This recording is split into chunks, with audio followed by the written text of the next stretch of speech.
8వ తరగతి పుస్తకాలు చేతిలో ఉండవలసిన వయసు.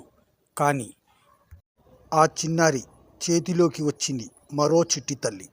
ఆంధ్రప్రదేశ్ కడప జిల్లా పులివెందుల నియోజకవర్గం వెంపల్లిలో వెలుగులోకి వచ్చిన ఈ సంఘటన అందరి మనసులను కలిచివేస్తుంది. 8వ తరగతి చదువుతున్న మైనర్ బాలిక మరో బాలికకు జన్మనిచ్చింది. మైనర్ బాలిక గర్భం దాల్చిన విషయం కుటుంబ సభ్యులు గోప్యంగా ఉంచారు. గురువారం పురిటి నొప్పులు రావడంతో ఇంట్లోనే ప్రసవానికి ప్రయత్నించారు. పరిస్థితి విషమించడంతో పులివెందుల ప్రభుత్వ ఏరియా ఆసుపత్రికి తరలించారు. సమాచారం అందుకున్న పోలీసులు ఆసుపత్రికి చేరుకొని కుటుంబ సభ్యులను విచారిస్తున్నారు.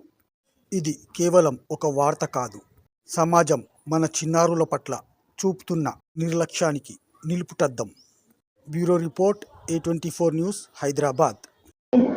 నేను వెంపల్లి సిడిపిఓనండి. ఇక్కడ మాకు ఒక మైనర్ బాలిక ఈరోజు గవర్నమెంట్ హాస్పిటల్ పులివెందుల్లో డెలివరీ అయిందని తెలిసింది. ఆ విషయం తెలుసుకోగానే ఇక్కడికి వచ్చి రావడం జరిగింది. తల్లి బిడ్డ ఇద్దరు కూడా క్షేమంగానే ఉన్నారు.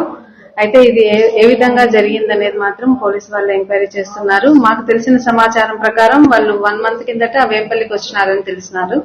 సో ఈ విషయాన్ని కూడా మేము మా పై అధికారులకు తెలియజేయడం జరుగుతుంది. ఆ డీటెయిల్స్ అన్ని ఏవి తెలియదండి. ఆ అమ్మాయి వాళ్ళ అవ్వగారితో మాత్రమే వేంపల్లిలో ఉన్నట్టు మాకు సమాచారం అందింది.